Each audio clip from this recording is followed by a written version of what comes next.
সমস্যাটি কিভাবে সমাধান করি? 1 2 3 4 5 6 7 8 অঙ্কগুলো একবার ব্যবহার করে 8 অঙ্কের কতগুলো সংখ্যা তৈরি করা যাবে যেন প্রথমে ও শেষে জোড় অঙ্ক থাকে। তাহলে এখানে আমরা সহজে পায়রাক্রম নীতি ব্যবহার করে কিন্তু সমস্যাটি সমাধান করতে পারবো। তাহলে মোট কয়টা অঙ্ক? 8 অঙ্ক। তাহলে 8টা আমার পায়রাক্রম হবে কয়টা? 8টা।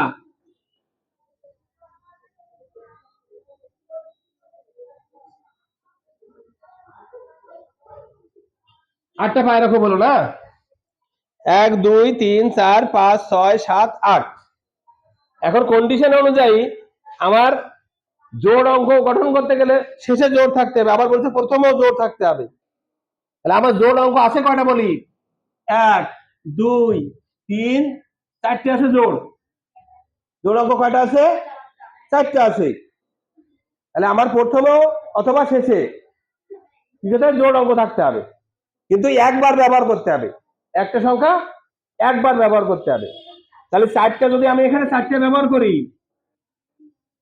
তাহলে প্রথমে কয়টা ব্যবহার করব? প্রথমে কয়টা ব্যবহার করব? 3টা ব্যবহার করব। প্রথমে 3টা ব্যবহার করব। জোড় তো মোট 4টা। আরে 3টা অপশন কয়টা? 3 অপশন কয়টা? অপশন কয়টা, তাই না? তাহলে এখানে 4টে যদি অপশন থাকে 4টে আমি বসাতে পারি, যে কোনো 4টে বসাতে পারি। তো যেটা বসাবো তা বাদে বাকি 3টে এখানে বসাবো, বা এখানে 4টে বসালে এখানে 3টে বসাতে পারবো অপশন, তাই না? আর বাকি ক্ষেত্রে কিন্তু জোড় বেজোড় সবাই বসতে পারবে। তাহলে দুটো অপশন আমার অলরেডি চলে গেছে, প্রথমে আর শেষে আমার দুটো অপশন চলে গেছে। বাকি অপশন আছে কয়টি? 6টা। তাহলে এখানে 6টা বসার অপশন আছে, আছে কিনা? যদি এখানে একটা বসে যায় তাহলে অপশন বাকি থাকে কয়টা? 5টা। অপশন বাকি থাকে কয়টা? 4টা। 3টা, 2টা, 1টা। এইটা আগে আমি যদি এঁকে নিতে পারি তাহলে আমার সমাধানটা খুব সহজ হবে। এখন দেখো এই সংখ্যাগুলোর গুণফলই হবে আমার কয়টি 8 অঙ্ক বিশিষ্ট সংখ্যা তার সংখ্যা। তার মানে আমি কি করব? এখানে দেখো 6 এর ফ্যাক্টরিয়াল আসছে 3 এর 4 12। 6 এর ফ্যাক্টরিয়াল আছে 12 গুণ করব, অথবা আমি সবগুলো গুণ করি। 3 × 6 × 5 × 4 × 3 × 2 × 4। ঠিক আছে?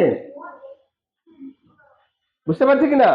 আচ্ছা, এখন দেখো এই এই ধরনের বড় সিরিজ গুণ যখন করি তখন আমরা একটা সহজ পদ্ধতি অ্যাপ্লাই করতে পারি। মনে করো এই 4 আর 5 গুণ করলে 4 পাশে 20 না? হ্যাঁ, তার সঙ্গে 6 গুণ করলাম, মানে একটা শূন্য রেখে যদি গুণ করে সহজ হবে। তাহলে কত হলো? 120। 120 এর সাথে 3 গুণ করলাম, তাহলে কত হলো? এই পর্যন্ত কত হলো? 360 হলো কিনা? 360 হলো। আর এখানে গুণ হচ্ছে কত? 6 দুগুণে বা 3 দুগুণে 6, 4 ছক 24। এইবার এটা গুণ করো। 4 ছক 24 এর 4 হাতে 2, 3 এর 4 12, 13 14। 6 দুগুণে 12, 2 হাতে 1, 3 দুগুণে 6 আর 1 7, 4 6 8। আর ওই যে শূন্য বসে গেল, ইকুয়াল টু 4 6 4 6 8 6 4 0। অর্থাৎ 8640টি আমি সংখ্যা গঠন করতে পারবো। 8640টি সংখ্যা গঠন করতে পারবো। বুঝতে পেরেছি?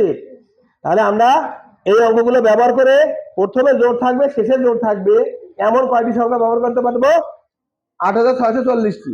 আবার একই ক্ষেত্রে যদি বেজোড় সংখ্যা দেওয়া থাকতো তাহলে বেজোড় গুলো আলাদা করতাম আগে, একই উত্তর আসতো। ঠিক আছে? কারণ এখানে 4টে জোড় 4টে বেজোড় আছে, একই উত্তর আসতো কিন্তু। বুঝতে পেরেছো? ওকে।